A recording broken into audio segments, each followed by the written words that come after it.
치기를 원합니다. 오늘 귀한 말씀, 세 번째 성령 충만에 대한 말씀, 성령 충만의 권능에 대한 세 번째 말씀, 성령의 열매에 대해서 지난주 다 다루지 못해서 이 부분을 조금 더 쌀을 붙여서 말씀을 준비했는데요. 오늘 본문 말씀은 갈라디아서 5장 16절부터 25절 말씀까지 함께 보도록 하겠습니다. 오늘 말씀의 제목은 성령의 열매라는 제목으로 은혜를 나누겠습니다. 갈라디아서 5장 16절부터 25절까지인데요. 저와 한 절씩 교독할게요. 내가 이르노니 너희는 성령을 따라 행하라. 그리하면 육체의 욕심을 이루지 아니하리라. 육체의 소욕은 성령을 거스르고 성령은 육체를 거스르나니 이 둘이 서로 대적하므로 너희가 원하는 것을 하지 못하게 하려 함이니라. 너희가 만일 성령의 인도하시는 바가 되면 율법 아래 있지 아니하리라. 육체의 일은 분명하니 곧 음행과 더러운 것과 호색과 우상 숭배와 주술과 원수 맺는 것과 분쟁과 시기와 분냄과 당짓는 것과 분열함과 이단과 투기와 술 취함과 방탕함과 또 그와 같은 것들이라.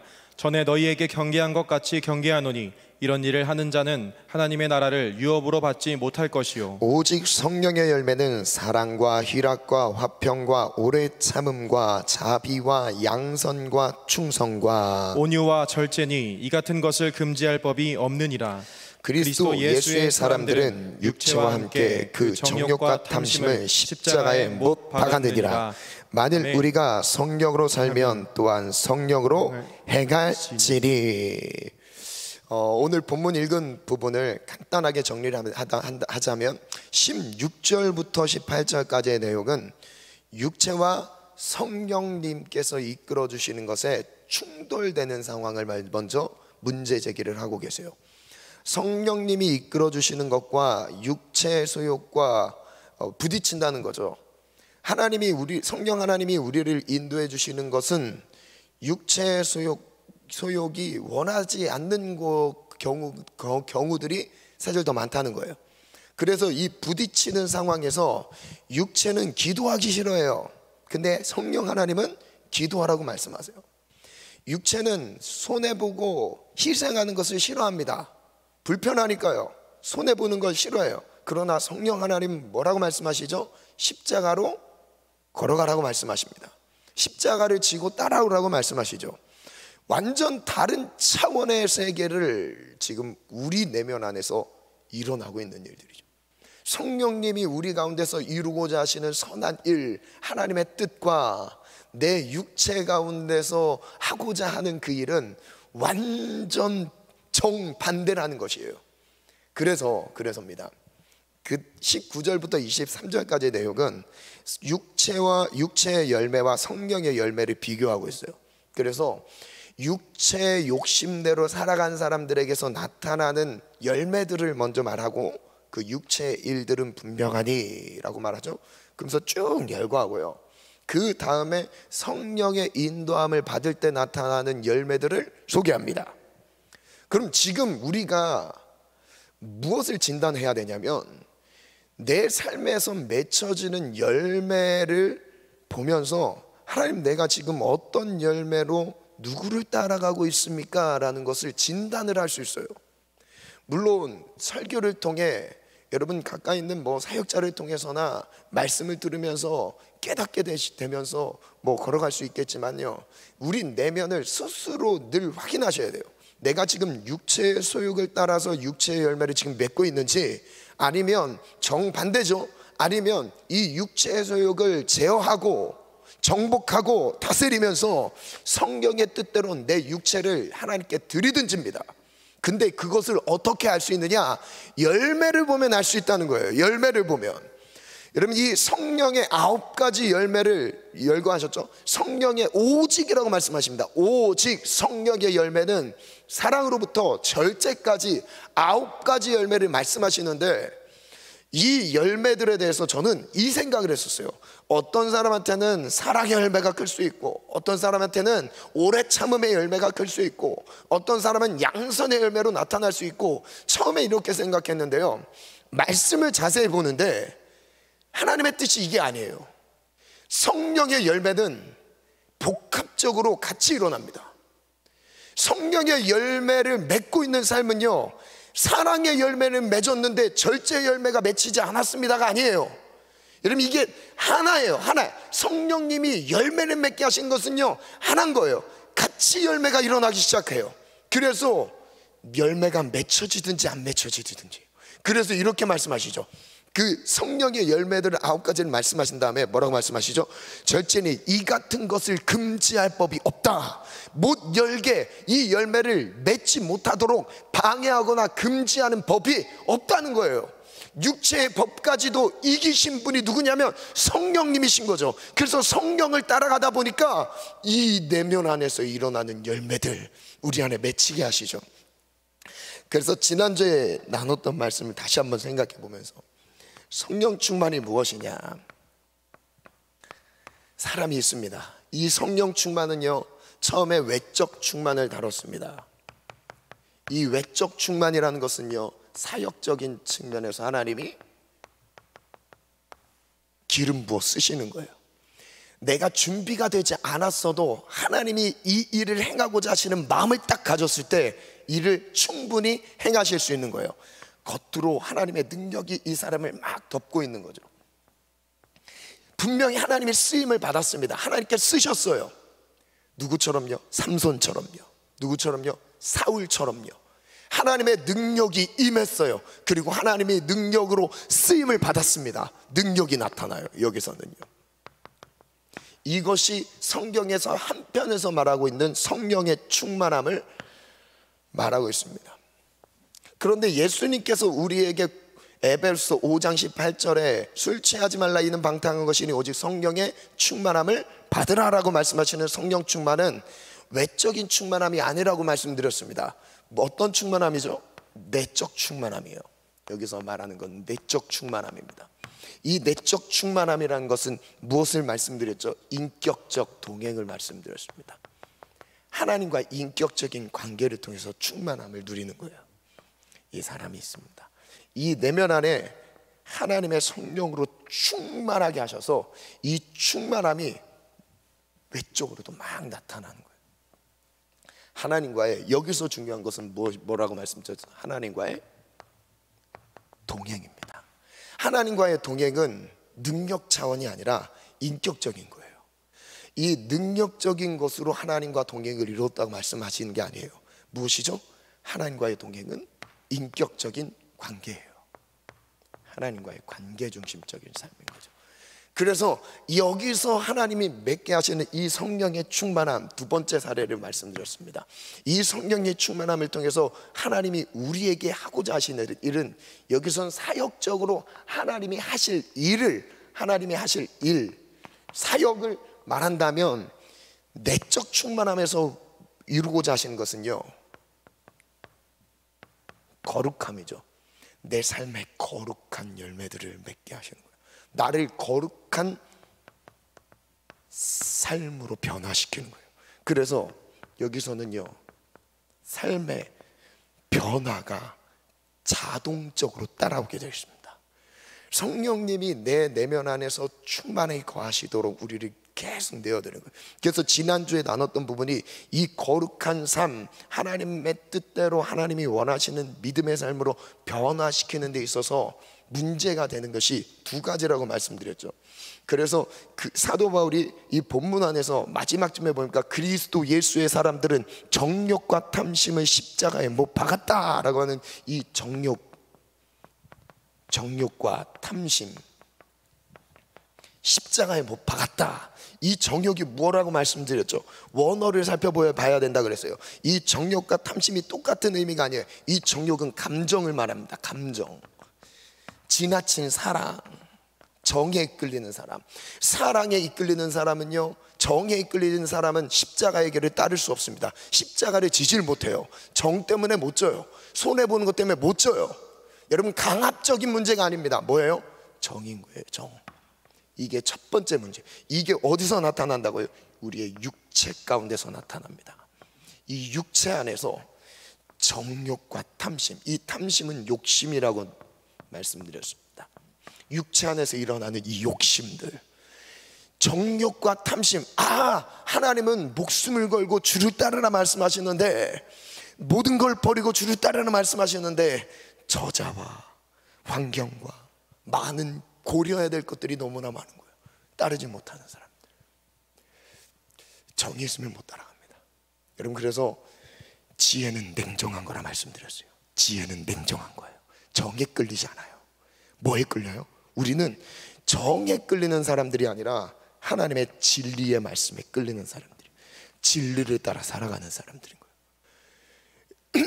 그래서 오늘 본문으로 이제 넘어가면, 인격적인 충만함은 반드시 거룩한 삶의 열매로 우리를 이끌어 가시는데, 육체의 정욕과 탐심이, 문제는 이거예요. 육체의 이 정욕과 탐심이 인격을, 중요한 부분입니다. 여기 잘 집중하셔야 돼요. 우리의 인격입니다. 인격을 훼손시켜요.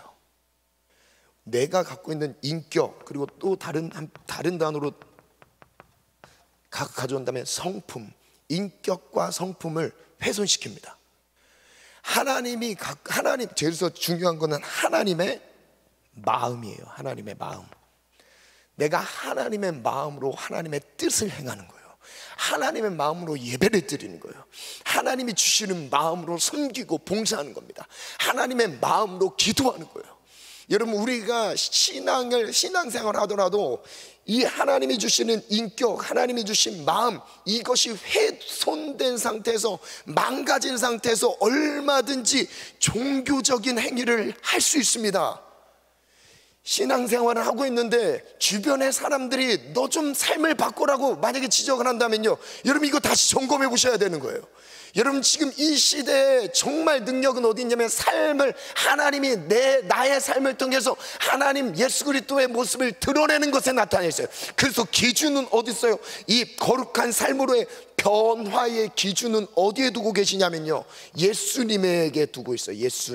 예수님의 형상을 향해서 우리를 거룩하게 변화시키고 계시는 거예요.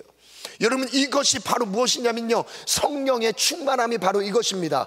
이게 아니에요, 이거예요. 이 성령의 충만함은요, 내면 안에부터 우리 안에 주시는 성품과 감정과 인격이 예수님을 닮아가는 거예요. 그래서 예수님의 삶을 우리가 살아가는 거죠. 그게 우리가 추구해야 될 방향인 거예요. 그래서 우리의 변화는 바로 예수님이에요. 첫 번째 볼게요. 이 성령의 열매를 다룰 때 반드시 짚고 넘어가야 될 게 있습니다. 우리 1번 제목 가겠습니다. 시작. 회개의 열매를 맺으라. 회개의 열매를 맺으란데요, 에베소 2장 2절 말씀에 보면, 말씀 띄워주세요. 이렇게 말씀하세요. 그때 너희가 그 가운데서 행하여 이 세상 풍조를 따르고, 뭐를 따라갔대요? 세상 풍조를 따라갔다고 말씀하십니다. 세상 풍조를 따르고 공중의 권세 잡은 자를 따랐으니 곧 지금 불순종의 아들들 가운데서 역사하는 영이라. 지금 2절에서는요, 지금 에베소 2장 2절에서는 뭐를 설명하냐면 영적인 영역을 설명하고 있습니다. 그리고 3절에 한번 볼게요. 3절을 보니까 전에 우리도 다 똑같이, 이 사람들과 똑같이 전에는 우리도 다 그 가운데서 우리의 뭐를 따라갔대요? 우리 육체의 욕심을 따라 지내며. 제가 이 본문 안에서 이 말씀을 끌어온 이유가 바로 여기 있습니다. 육체. 성령 충만에 문제가 되는 요소가 바로 여기 있어요. 이 육체 안에서 뭐가 나온다고요? 이 정욕과 탐심이 이 육체 가운데서 나오는 거예요. 그래서 계속 우리가 나의 죽음을 십자가를 바라보면서 인정하고 나의 죽음을 늘 확인하는 겁니다. 내가 죽었는지, 무엇이 죽었는지요? 정욕이 죽었는지, 무엇이 죽었는지요? 탐심이 죽었는지, 내 안에 욕심이 죽었는지, 정에 끌리고 있는지, 말씀과 진리에 끌리고 있는지 점검하셔야 되는 거예요. 그래서 우리의 육체의 욕심을 따라 지내며 육체와 마음에 원하는 것을 하여, 여기서 나타나는 것은 현상이에요. 눈에 보이는 현상. 여기서는요, 눈에 보이지 않습니다. 눈에 보이지 않는 영적인 세계를 말씀하셨고요, 그 다음에 3절은요 똑같은 맥락인데 눈에 보여요. 드러난 현상이에요. 드러난 현상은 뭐예요? 육체를 따라가는 현상입니다. 근데 이 배후의 세력을 주님 뭐라고 말씀하셨어요? 공중의 권세 잡은 자, 공중의 세력을 따라갔다라고 말씀하셨어요. 공중 권세 잡은 자가 어디로 우리를 미혹시키고 유혹하면서 끌고 가냐 이거예요. 바로 뭐라고요? 육체를 가지고 우리를 유혹하는 겁니다. 여러분, 육체를 가지고 우리를 미혹시켜요. 육체를 가지고 우리를 현혹시킵니다. 그게 사단의 전략입니다. 여러분, 그래서 내가 십자가에서 죽지 않으면 따라갈 수 없는 길이 믿음의 길인 거예요. 내가 죽지 않으면 하나님의 뜻을 이룰 수 없는 것이 믿음의 길인 것이죠. 그래서 오늘 저를 따라 선포하겠습니다. 믿음의 길은 죽어야 갈 수 있다. 죽음은 십자가의 능력이다. 여러분, 그래서 오늘 우리가 다른 사람과 길싸움을 하는 게 아니에요. 뭐냐면 내가 죽는 거예요. 내가 손해보는 거예요. 내가 희생하는 거예요. 내가 십자가를 짊어지고 따라가는 거예요. 어디서요? 일터에서, 직장에서, 가정에서, 모든 관계 안에서 나의 죽음을 매 순간 확인하셔야 돼요. 내가 욕심을 따라 지내나, 감정을 따라 지내나, 내가 성령의 인도하심을 받는지 점검하셔야 되는 거예요. 근데 이 에베소서 2장 다시 말씀 띄워주세요. 2절 말씀을 제가 한번 다시 읽어드릴게요. 그때에 너희는 그 가운데서 행하여, 어디 가운데서? 그 가운데서 행하였는데, 그 가운데가 어디라고요? 이 세상 풍조를 따르고 공중의 권세 잡은 자를 따랐으니. 저를 따라 선포합니다. 사탄은 우리를 미혹시킵니다. 여러분, 이 미혹을 분별하시기를 바랍니다. 육체와 관련됐다. 대부분이에요. 100%는 아닐 수 있어요. 하나님이 복 주시는 경우도 많이 있습니다. 그냥 대부분 육체가 편하면 잘못 가고 있는 경우가 많아요. 내 몸이 편하면 하나님의 십자가의 길을 지금 가지 않고 있는 거예요. 믿음의 길을 가지 못하고 있는 거예요.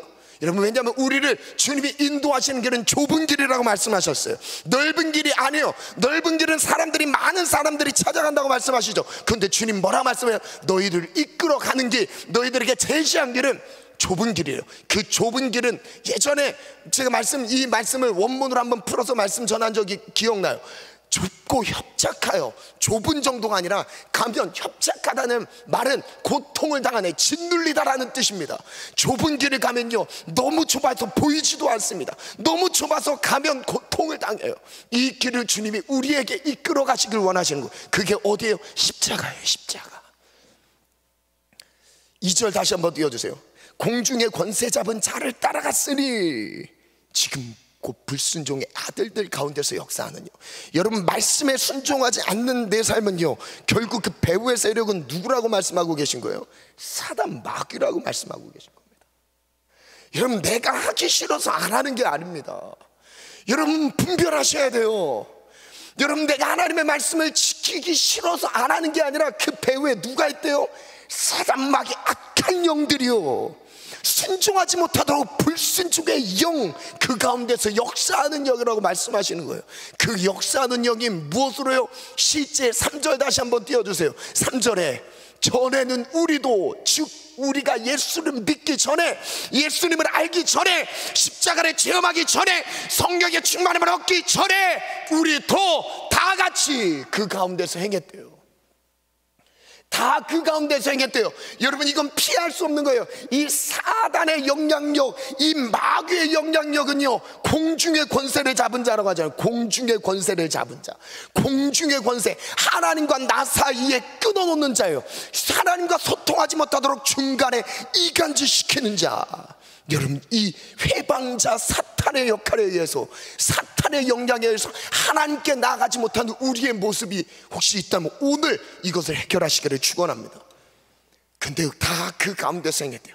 예수를 만나기 전에, 하나님을 만나기 전에 다 그 가운데서 육체의 욕심을 따라 지내며 육체와 마음에 원하는 것을 하여. 즉 뭐예요? 사탄은 무엇으로 우리를 넘어뜨린다는 거예요?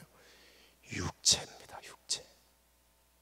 다른 이들과 같이 본질상 진노의 자녀가 되게 하였대요. 저를 따라 선포합니다. 하나님의 말씀을 붙잡고 십자가를 걸어가는 자는 정말 제대로 된 믿음으로 하나님이 인정하는 믿음으로 승리합니다. 여러분 지금 우선 배경을 그 다음 누가복음 말씀에 보면요, 그럼 회개가 무엇이냐, 회개에 합당한 열매를 맺으라고 하는데 누가복음 3장에 보니까 7절에 요한이 많은 무리들이 몰려왔어요. 요한에게. 그래서 요한이 설교를 하죠. 독사의 자식들아, 누가 너에게 일러 장차 올 진노를 피하라 하더냐. 8절 같이 읽습니다. 8절 10절까지 시작. 그러므로 회개에 합당한 열매를 맺고 속으로 아브라함이 우리 조상이라 말하지 말라. 내가 너희에게 이르노니 하나님이 능히 이 돌들로도 아브라함의 자손이 되게 하시리라. 이미 도끼가 나무 뿌리에 놓였으니 좋은 열매 맺지 아니하는 나무마다 찍혀 불에 던져지리라. 우리가 물어 이르되 그러면 우리가 무엇을 하리까? 많은 사람들이 지금 지금 요한에게 몰려들었죠. 선지자, 마지막 선지자가 요한입니다. 이 요한의 선포를 들어보니까 진짜 하나님이 전해주시는 음성으로 들리는 거예요. 그래서 원근각지에서 다 몰려들었어요. 요한의 메시지를 듣습니다. 그 요한의 메시지의 핵심은 무엇이냐? 회개하라요. 회개하라. 천국이 가까웠다. 회개에 합당한 열매를 맺고 속으로 너희 스스로는 아브라함의 자손이라고 생각하지 말고 하나님의 자녀라면, 자손이라면 회개에 합당한 열매를 맺어라. 돌들로도 아브라함의 자손을 만드실 수 있는 분이 하나님이야, 이러면서 말씀하고 계시죠. 그런 다음에 이렇게 말씀하세요. 도끼가 나무 뿌리에 놓였는데 좋은 열매를 맺지 아니하는 나무마다 찍혀 불에 던져지리라. 저를 따라 선포합니다. 열매를 보시고 심판하십니다. 여러분, 이것은 하나님의 심판이 지금 바로 앞에 있다는 거예요. 나무 뿌리에 놓여 있다는 거예요. 심판이 가까이 아예 눈 앞에 있는 겁니다. 뭐를 보고요? 열매를 보고요.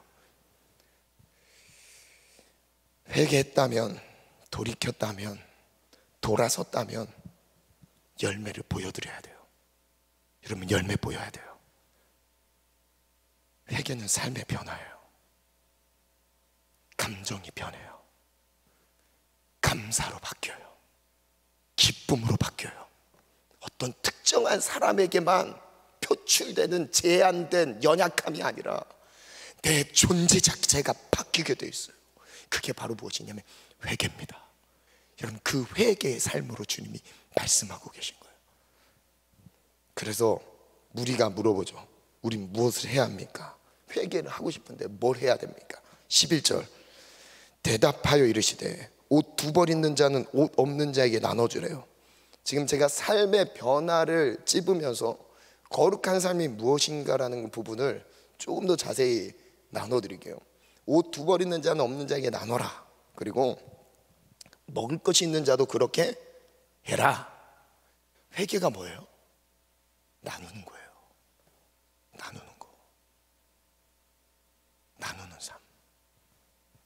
여러분, 회개는요, 예수님이 자신이 몸을 우리에게 나눠주신 것처럼 자신에 있는 소유를 나누는 거예요. 그래서 12절에 보니까 자세히 말씀하세요. 12절부터 같이 읽겠습니다. 12절 13절 시작. 세리들도 세례를 받고자 하여 와서 이르되 선생이여 우리는 무엇을 하리이까 하매 이르되 부과된 것 외에는 거두지 말라 하고. 세리들이 회개를 했어요. 회개에 합당한 열매를 뭘로 맺으래요? 부과된 것 외에 거두지 마, 이거였어요. 그럼 군인들은요?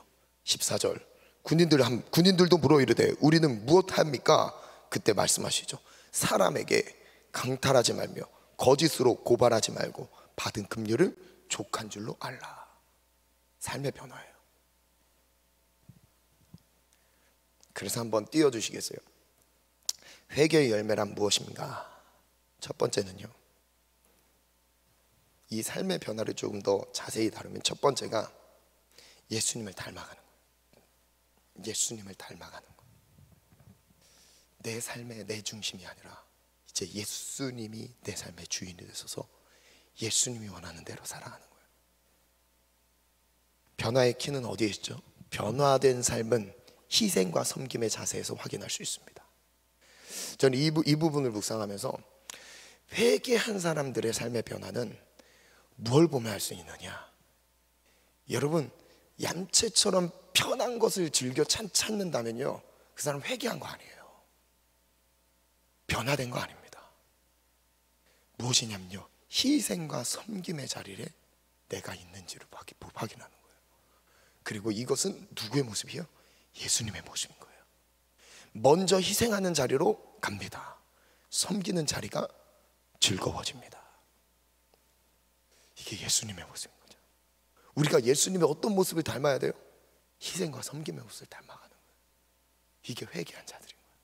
두 번째는요, 자신의 자리, 자신의 지위, 자신의 직분을 회복하는 거예요. 거창한 일들을 해결하는 게 회개가 아닙니다. 무엇이냐면 내게 맡겨주신 자리를 회복하는 거예요. 역할과 직위에 따른 책임을 성실히 감당하는 게 회개인 거예요.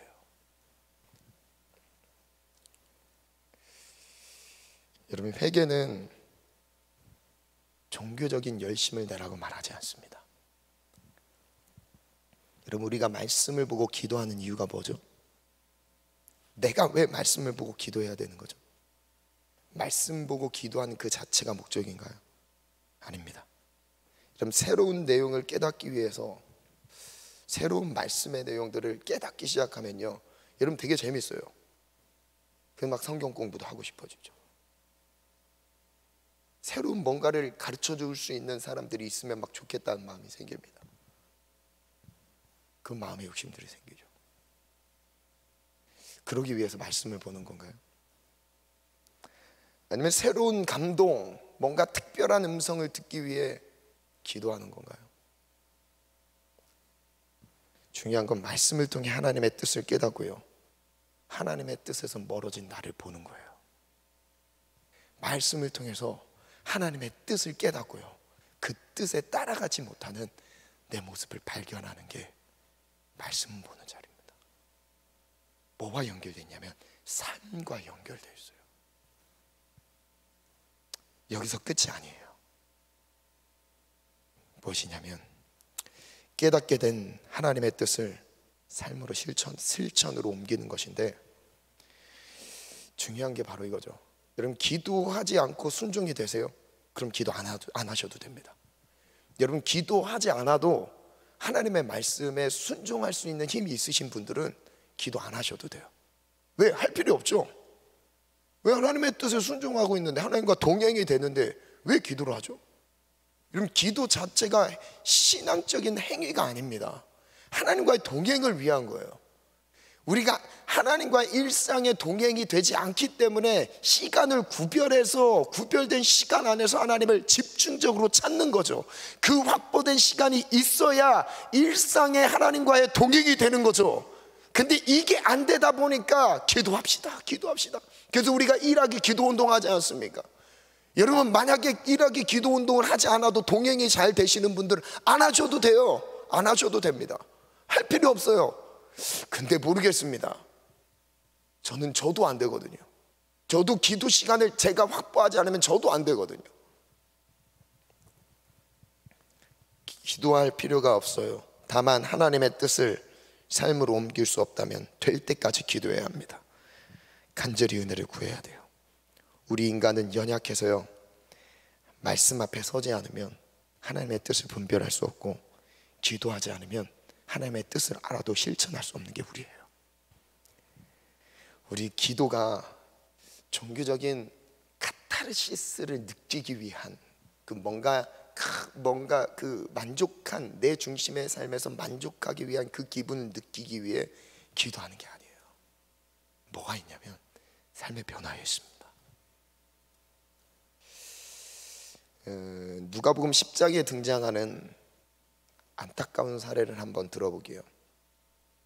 한 율법 교사가 나타났습니다. 25절에 보니까 예수님을 시험해요. 내가 무엇을 해야 영생을 얻습니까? 그때 예수님 말씀하시죠. 율법에 뭐라 기록되었지? 내가 어떻게 읽느냐? 사랑하고, 27절에 보니까 대답하여 이르되 내 마음을 다하고 목숨을 다하며 힘을 다하여 뜻을 다하여 주 너의 하나님을 사랑해라. 그리고 뭐래요? 또한 내 이웃을 내 자신같이 사랑해라. 이렇게 말씀하셨어요. 그리고 그 뒤에 28절 함께 있습니다. 시작. 예수께서 이르시되 내 대답이 옳도다. 이를 행하라. 그러면 살리라 하시니. 예수께서 대답하여 이르시되, 어떤 사람이, 비유로 말씀하세요. 지금 어떤 사람이 예루살렘에서 여리고로 가다가 강도 만났어요. 강도들이 그 옷을 벗기고 때려서 거의 죽도록 하고 버려뒀어요. 그런데 31절에 보니까 마침 한 제사장이 그 길로 내려가다가 그를 보고 피하여 지나갔습니다. 제사장. 32절 또 읽어볼까요? 32절 시작. 또 이와 같이 한 레위인도 그곳에 이르러 그를 보고 피하여 지나가되. 이 제사장이랑 레위인이 거의 죽은 시체를 보고 피해서 지나갔어요. 다른 길로 돌아갔다는 거예요. 왜 그랬을까요? 이 사람들은요, 그 율법에 보면 레위기 말씀 한번 띄워주실래요? 레위기 21장 1절에 보니까 그의 백성 중에서 죽은 자를 만짐으로 말미암아 스스로 더럽히지 말라. 제사장들에게 말씀하시는 거거든요. 죽은 시체를 만지지 말랬어요. 그 민수기 6장 6절에도요, 나실인 구별된 사람들 누구냐? 그들은 시체를 가까이 하지 말라고 말씀하셨어요. 율법에 명시된 것을 지금 지키느라고 죽은 시체를 그냥 보고, 죽음의 위기에 있는 사람을 보고 지나갑니다. 그때 33절 한번 띄워주실래요? 33절에 보니까 어떤 사마리아 사람은 여행하는 중 거기 이르러 그를 보고 불쌍히 여깁니다. 여러분, 사마리아 사람의 신분은 뭐예요? 이방인이에요. 부정한 자입니다. 하나님의 뜻을 잘 행하지 않는 사람이에요. 말씀을 잘 제대로 행하지 않는 사람이에요. 근데 이 사마리아 사람이 뭐래요? 불쌍히 여깁니다. 죽어가는 사람을 보고. 그리고 34절에 이 가까이 가서 기름과 포도주를 그 상처에 부어주죠. 싸맸어요. 소독해 준 거예요. 자기 짐승을 태워서 주막으로 데려갔어요. 돌아보아 주니라. 35절 볼게요. 그 이튿날 그가 주막 주인에게 데나리온 2를 내어주며 이르되 이 사람을 돌보아주라. 비용이 더 들면 내가 돌아올 때 갚으리라. 사마리아의 사람. 그때 예수님이 질문하세요. 36절 37절 읽어볼까요? 시작. 내 생각에는 이 세 사람 중에 누가 강도 만난 자의 이웃이 되겠느냐? 이르되 자비를 베푼 자니이다. 예수께서 이르시되 가서 너도 이와 같이 하라 하시니라. 가서 너도 이와 같이 하라. 제사장은요, 그 길을 가다가 시체를 피한 이유가 분명히 있습니다. 왜? 자기를 거룩하게 구별하기 위해서요. 불가피한 상황이었어요. 시체를 가까이 하지 말라는 하나님의 명령은 지켰는데 영혼이 죽는 것을 보고 그냥 지나갔어요. 이 레위인은요, 성막을 섬기는, 하나님의 일을 섬기는 레위인, 구별된 사람입니다. 이 사람도 구별된 사람이에요. 시체를 가까이 하면 안 되는 사람이죠. 이 사람도 지나갔어요. 글을 한번 띄워주시겠어요? 저는 제목을 이렇게 접었습니다. 이상한 신앙. 사람을 살리기 위해 하나님의 일을 맡았지만 죽어가는 사람을 돕지 않았습니다. 여러분, 이게 제 모습일 수 있어요. 여러분, 하나님이 마음을 두고 있는 일이 어디예요? 영혼 아닌가요? 교회가 운영되는 거예요. 교회 자금력, 교회 인원 유지, 이게 교회가 해야 될 일입니까? 여러분, 진짜 교회가 초점을 두고 이것만큼은 놓지 말아야 되는 게 뭐냐면 하나님이 두고 계신 마음이 있는 거예요. 영혼입니다. 영혼이죠. 죽어가는 사람들을 돕지 않았습니다. 근데 하나님의 일에 열심을 다했지만 하나님의 마음은 없었습니다. 그들의 신앙적 열심은 대단했습니다. 자신의 일생을 하나님께 온전히 구별하여 드렸어요. 그런데 뭔가 이상합니다. 영혼에 대한 하나님의 열심과는 달라 보입니다. 그들은 신앙에 대한 열심이 있었지만 영혼에 대한 열심은 없었습니다. 여러분, 이 한 문장은요, 정말 중요한 부분이에요. 신앙에 대한 열심은 있는데 영혼에 대한 열심이 없어요. 여러분, 이상한 논리 아닌가요?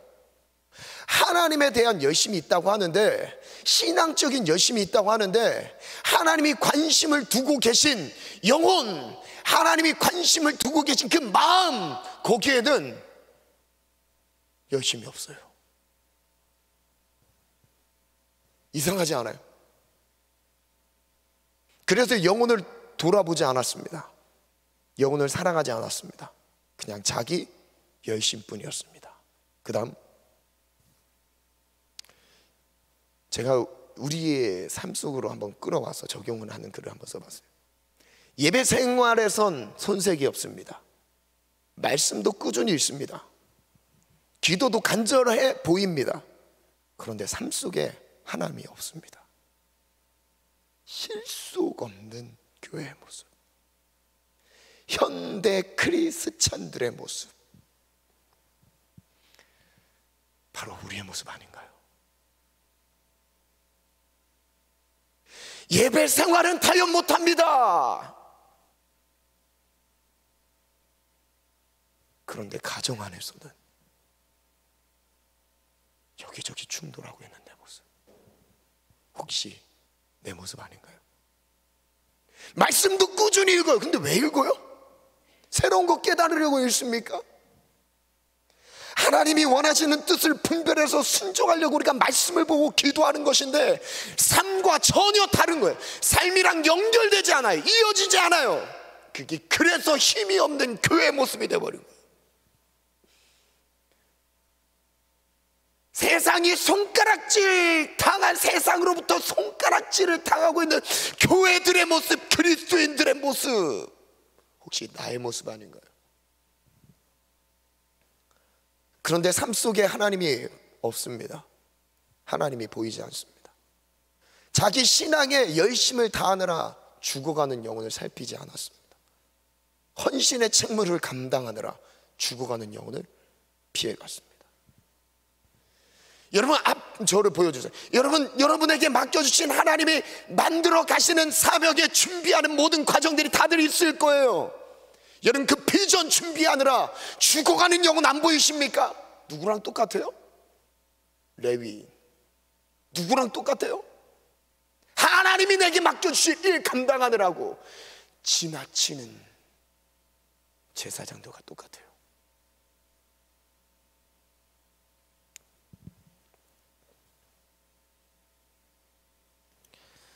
사마리아 사람은 이방인으로서 여행 중이었어요. 여행, 자기 그냥 여행 중이었습니다. 근데 그 여행 경비를 어디에다 할애합니까? 그 영혼을 돌보는 데 할애합니다. 이 사람은 구별된 사람도 아니었고요, 하나님의 일을 하기에 어울리지 않는 신분이었어요. 부정한 사람입니다. 그런데 자신의 여행 경비를 털어 그 영혼을 돌봅니다. 여러분, 누가 이웃입니까? 여러분, 회개는 삶의 변화라는 부분을 계속 지금 거기에 다 초점을 두고 말씀을 나누고 있습니다. 제 연약함을 한 가지 나눌게요. 제가 사실 마음으로 지금 항상 마음 먹고 있는 거는, 내가 가정에서 인정을 받지 않으면 난 목회 안 할 거다. 사실 저 그 마음 갖고 있어요. 가정에서 내가 인정받지 못하면 난 목회 안 할 거다. 왜냐하면 삶이거든요. 그래서 늘 가정에 들어갈 때 생각을 합니다. 가정에 들어갈 때 예수님처럼 섬기고 희생한 게 뭘까? 하루는 제가 이제 그때 몸이 좀 아플 때였죠. 아침 시간, 오전 시간에 일찍 새벽 예배를 못 나오는 그 시기였죠. 이제 밤늦게 이제 교회에 기도하고 집에 들어가면 찾을 데가 없는 거예요. 그래서 제가 이제 구봉 7단지에 그 보도블록 지나가는 그 길에 차를 바퀴 한쪽을 딱 얹으면서 이제 댔어요. 근데 또 늦게 자니까 일어나는 시간도 늦어지죠. 딱 보면 이제 며칠 그렇게 됐었어요. 근데 하루는 저한테 문자가 왔습니다. 문자 내용은 그거였어요. 제가 주차한 그 주차의 모습을 사진을 찍어서 저한테 보내줬더라고요. 그 이제 그걸 뭐 그것과 함께 이제 저에 대한 그 배려와 존중을 하면서 이제 글을 써주셨어요. 교회 이름이 이제 결론은 그거였어요. 주차는 그곳에 했을 때 많은 사람이 불편하지 않습니까? 주차를 그곳에 했을 때 교회에 많은 사람들이 어떻게 교회를 보겠습니까? 그거였어요. 제가 그 뒤에 주차 그렇게 안 합니다. 제가 그 뒤에 정말 회개했어요. 주님, 말씀 전하고 있는데 저 왜 그러죠? 지금도 제가 온전하다고 말씀드린 게 아니에요. 주차할 때 내가 편하면 다른 사람 불편하죠. 내가 불편하면 다른 사람 편해요. 근데 사실 제가 설교는 그렇게 하면서도 삶에서 실천을 못하고 있었던 거예요. 내가 왜 이거 하나도 손해볼 줄 모르나.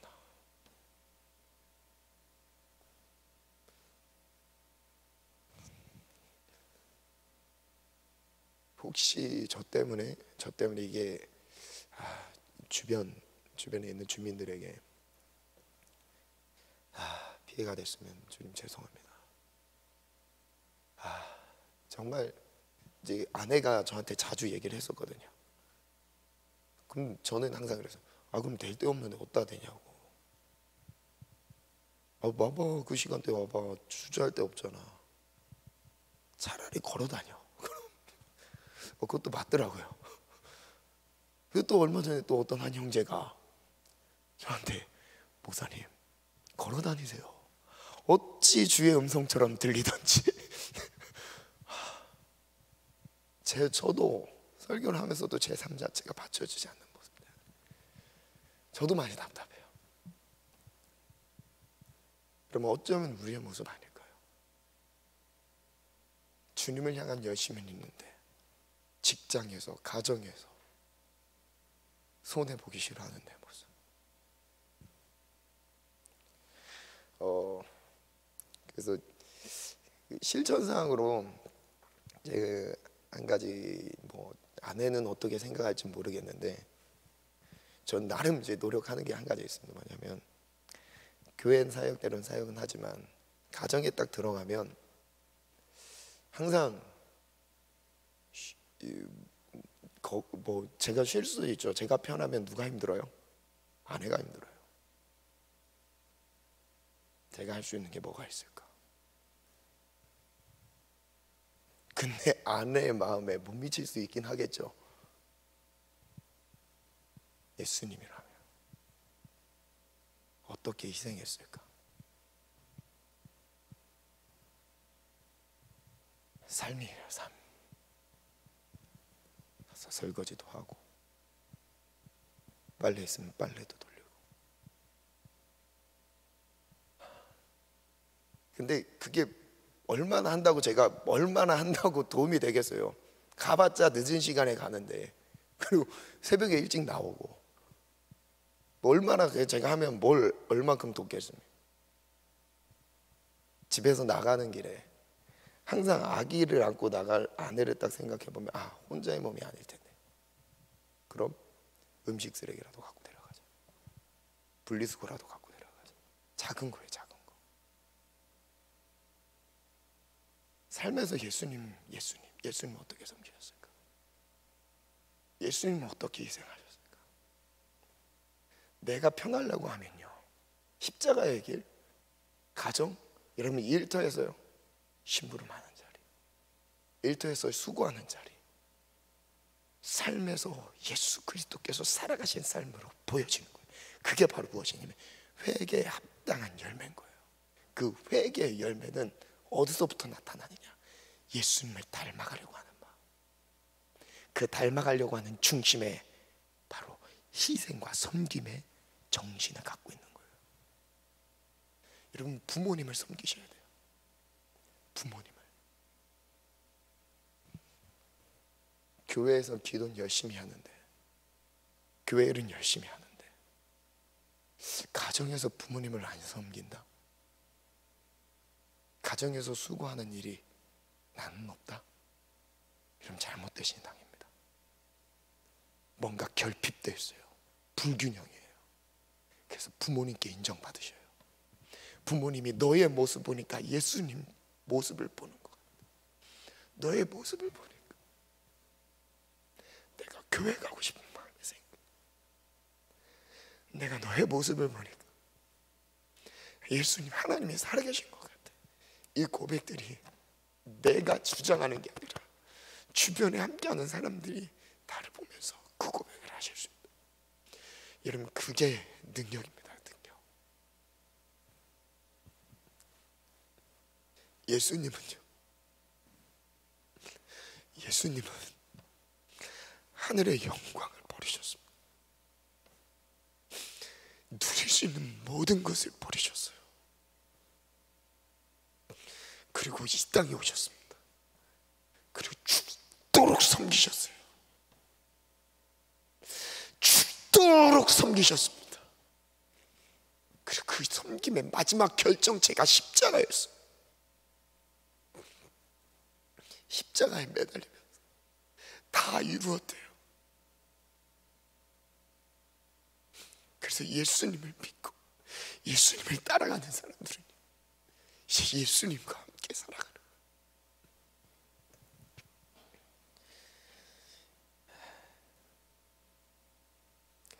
두 번째 주제로 그냥 바로 넘어갈게요. 시간이 다 지났는데, 두 번째 주제, 성령의 열매를 맺으라. 성령의 내적 충만, 인격적 충만은 삶의 변화를 일으킵니다. 성령의 역사로 삶을 거룩하게 빚어가십니다. 거룩한 삶으로 이끌어 가시는 성령님은 우리의 인격과 성품을 다듬어 가십니다. 이것이 바로 성령의 열매입니다.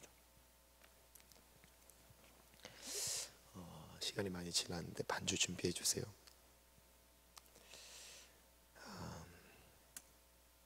어둠 속 헤매이던 내 영혼, 한번 그 찬양할까요?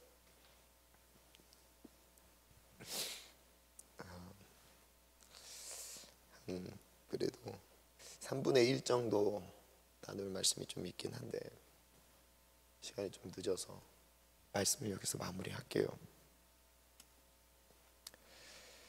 에베소 4장 13절에 보니까 우리가 다 하나님의 아들을 믿는 것과 아는 일에 하나가 되어 온전한 사람을 이루어 그리스도의 장성한 분량이 충만한 데까지 이르리니. 충만한 데까지 이르리니.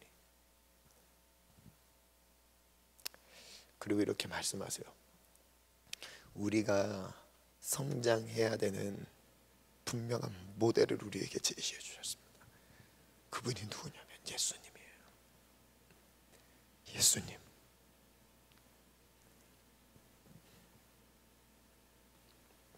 근데 우리가 예수님을 안 보면 절대로 그 일을 행할 수 없습니다. 이 타락한 육체 안에서 일어나는 감정, 정욕과 탐심이 우리를 지배해서 절대 저주려고 하지 않습니다. 절대 손해보려 하지 않습니다. 그게 우리예요. 그래서 주님 뭐라 말씀하시냐면 우리가 다 하나님의 아들을 믿는 것과 아는 일에 하나가 돼요. 예수님이에요. 그 안에서 온전한 사람을 이루어 그리스도의 장성한 분량에 그 충만한 데까지 이르는 것. 오직 사랑 안에서 말씀하세요. 참된 것을 하여 범사에 어디에까지요? 그에게까지 자랄지라. 그는 누구예요? 머리니 곧 그리스도라. 그리스도까지 사랑 안에서 충만한 데까지 이르는 거예요. 우리 찬양 하나님께 올려드릴게요. 어둠 속 헤매이던 내 영혼. 마이크 형제들 좀 잡아줄래? 오늘 말씀 생각하면서 여러분, 성령의 충만은 내 중심적인 종교적인 행위가 아닙니다. 말씀과 기도 꾸준히 많이 하는 거 중요합니다. 그런데 삶의 변화가 없으면 다시 한번 점검해 보셔야 돼요. 나의 삶을 통해 예수님이 증거되지 않고 있다면 다시 점검해 보셔야 돼요. 하나님, 우리가 삶으로 예수님을 전하게 도와주옵소서. 하나님, 나의 삶으로, 나의 일터에서, 나의 가정에서, 내 학업의 현장에서 예수님이 드러나기를 원합니다. 간절한 소망 가지고 한번 찬양 올려드리겠습니다.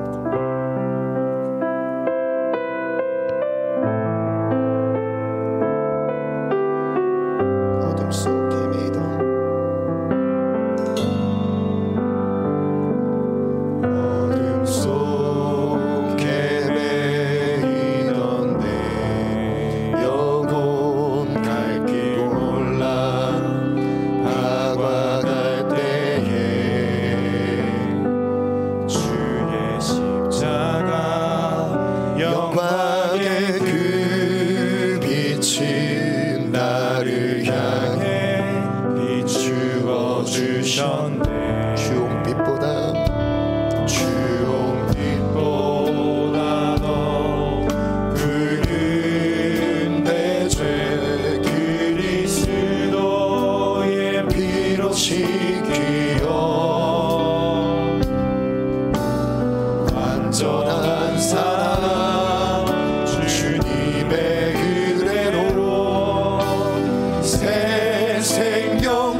나서지 못하게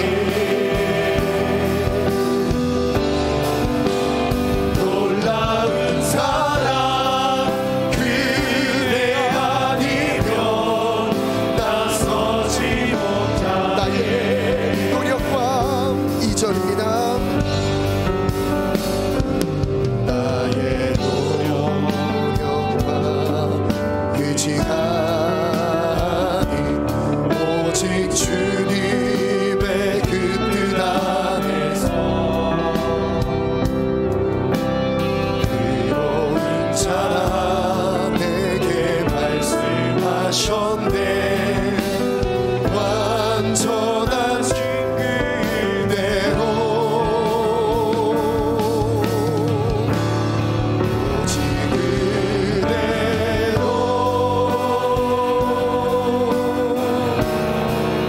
나 살아가리라.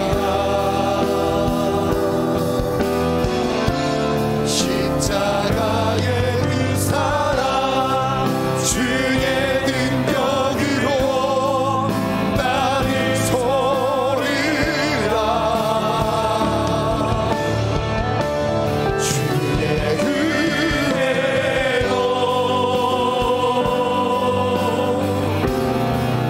나 살아가리라.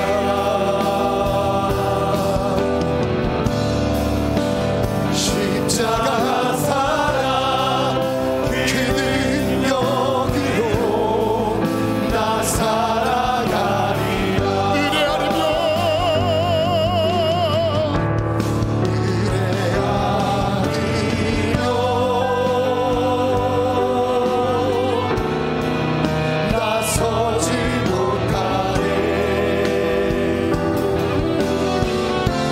십자가의 그 사랑 능력 아니면 나서지 못하네. 은혜 아니면 나서지 못하네. 놀라운 사랑 그네 아니면 나서지 못하네. 오늘 말씀을 의지하는 마음으로 합심해서 기도하겠습니다. 하나님 나를 불쌍히 여기시고 회개에 합당한 열매를 맺게 도와주옵소서. 성령의 열매를 맺는 믿음으로 나가게 도와주옵소서. 외식하는 신학이 아닌 종교적 열심으로 가득한 신학이 아닌 삶의 변화와 거룩함을 따라 삶으로 예수를 말하게 도와주옵소서. 우리 다같이 말씀을 의지하는 마음으로 주님 세 번 잡고 기도합니다. 주여 주여 주여.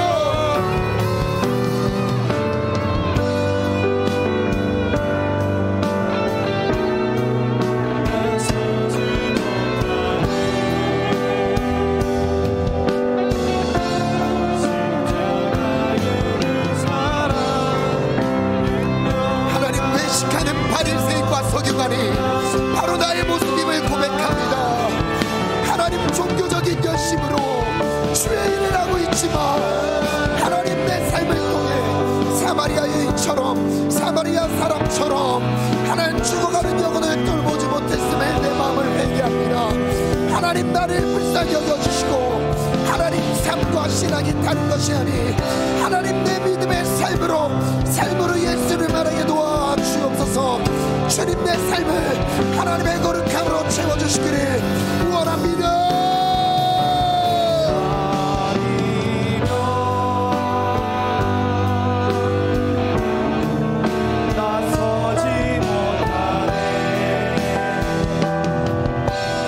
하나님 내가 삶의 모든 현장에서 십자가를 지고 따라가게 도와주세요. 내가 손해보고 내가 희생하며 내가 섬기는 자리로 들어가게 도와주세요. 높아지려 하지 않게 하시고 하나님 낮아지게 도와주옵소서. 인정받으려 하지 않게 하시고 변하려 하지 않게 하시고 하나님 내가 늘 어느 곳에든 십자가를 지고 따라가게 도와주옵소서. 놀라운 사랑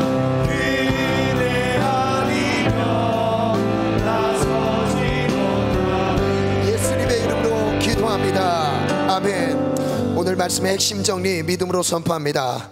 핵심 정리 1. 예수님을 믿기 전에는 정욕과 탐심에 지배당했습니다. 마귀는 육체의 욕심으로 유혹하고 미혹시킵니다. 마귀를 따르는 자들은 정욕과 탐심에 매여 있습니다. 회개에 합당한 열매는 삶의 변화입니다. 회개의 열매는 예수님을 닮아가는 것이며 희생과 섬김의 자리로 나아가는 것입니다. 회개의 열매는 자신의 자리를 회복하는 것입니다. 신앙의 열심보다 신앙의 실천에 힘써야 합니다. 하나님의 말씀은 사랑을 실천할 때 완성됩니다. 회개의 열매를 맺지 않는다면 하나님의 심판을 피할 수 없습니다. 성령의 열매는 예수님을 닮은 거룩한 성품입니다. 아멘. 예수님을 닮은 거룩한 성품, 그것이 우리의 열매가 되기를 원합니다. 아멘. 아멘. 그 다음 우리 명령 선포인데요, 우리 다 같이 일어나서 선포하겠습니다. 명령 선포 함께 믿음으로 선포합니다. 시작. 정욕과 탐심을 십자가에 못 박는다. 정욕과 탐심을 따르지 않으리라. 정욕과 탐심을 정복할지어다. 지나친 감정으로 하나님의 뜻을 분별하지 못하게 하는 악하고 더러운 영들은 떠나갈지어다. 육체의 욕심으로 하나님의 의를 이루지 못하게 하는 악하고 더러운 영들은 떠나갈지어다. 정욕과 탐심의 배후에서 역사하는 사탄 마귀는 예수님의 이름으로 명하노니 떠나갈지어다. 회개에 합당한 열매를 맺을지어다. 예수님을 닮은 믿음으로 희생하기를 즐거워할지어다. 예수님을 닮은 성품으로 섬기기를 기뻐할지어다. 청년의 자리를 회복할지어다. 청년답게 열정을 다해 예수님 다시 오심을 예비할지어다. 청년답게 열정을 다해 말씀을 붙들리라. 청년답게 열정을 다해 부르짖어 기도하리라. 청년답게 열정을 다해 미래를 준비할지어다. 청년답게 맡겨진 업무에 최선을 다하리라. 청년답게 일터에서 하나님의 형상을 회복하리라. 청년답게 부모님께 순종할지어다. 청년답게 가정에서 먼저 희생하고 섬기리라.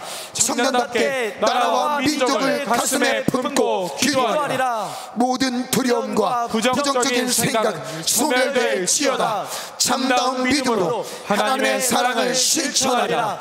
맹목적인 신앙의 열심에 빠지게 만드는 악하고 더러운 영들은 떠나갈지어다.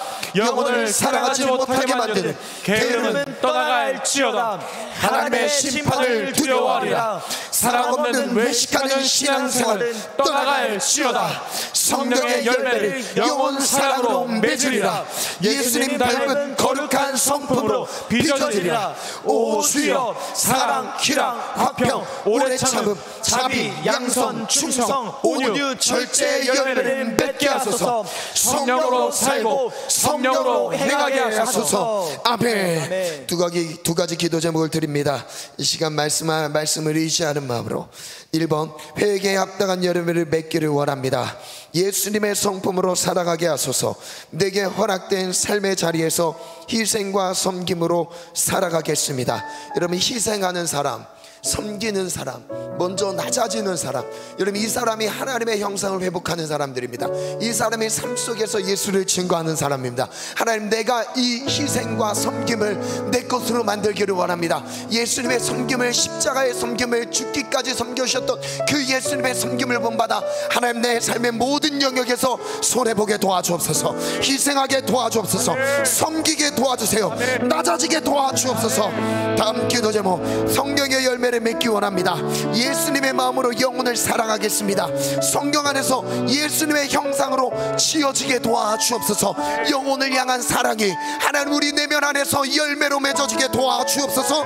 오늘 이 말씀을 의지하는 마음으로 하나님, 내 마음에 예수님의 형상을 구합니다. 예수님의 형상으로 하나님 나를 빚어 주옵소서. 나의 욕심과 탐심, 정욕은 사라질지어다. 성령으로 행할지어다. 두 손 높이 들고 주여 삼창 기도합니다. 주여,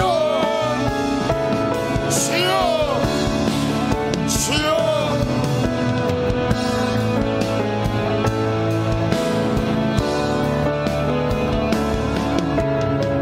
하나님, 내가 말로만 예수를 전하지 않게 하소서. 하나님, 내가 말로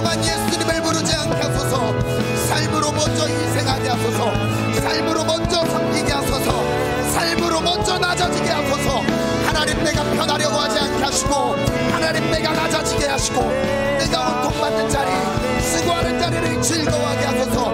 그게 예수를 믿는 십자가의 사랑을 이어받는 하나님 그 신앙 건강한 믿음, 하나님 그 믿음의 열매로 나타나기를 원합니다. 하나님 내게 회개에 합당한 열매를 맺기를 원합니다.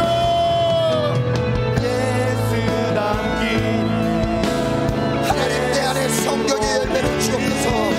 예수님을 닮은 성경의 열매, 예수님의 마음, 영혼을 향한 사랑, 주님만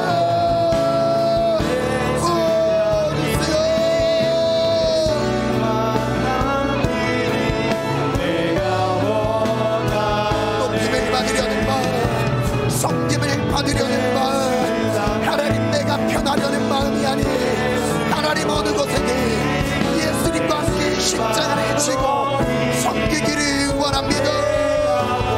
희생하기 원합니다.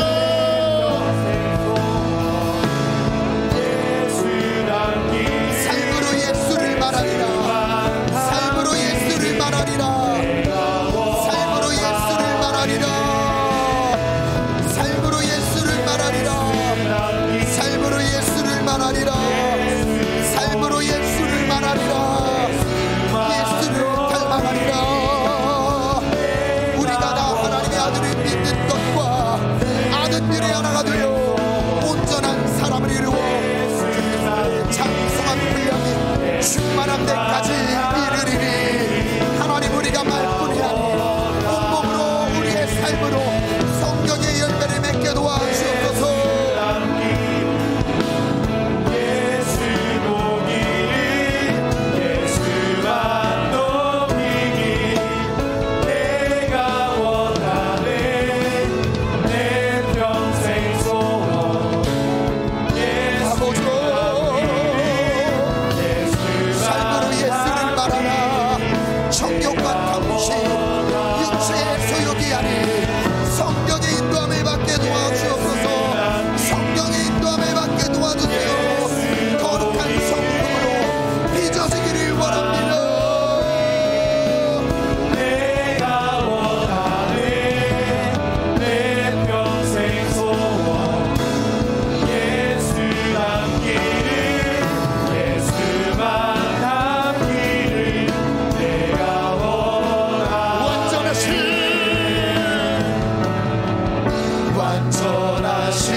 예수님, 높아지려는 마음, 그리고 변하려는 마음, 하나님 이 육체가 끊임없이 정욕과 탐심으로 나를 십자가의 길에서 멀어지게 합니다. 나의 죽음을 늘 확인하며 어떤 곳에 가든지 그곳에서 먼저 낮아지고 희생하고 섬길 수 있도록 엎드려지게 도와주옵소서. 십자가의 길을 사모합니다. 그 길을 삶으로 살아내게 도와주시고 외식하는 신앙이 아닌 삶으로 열매 맺는 믿음으로 이끌어 주세요. 한 주의 삶을 평안으로 지켜주소서. 예수님의 이름으로 기도합니다. 아멘.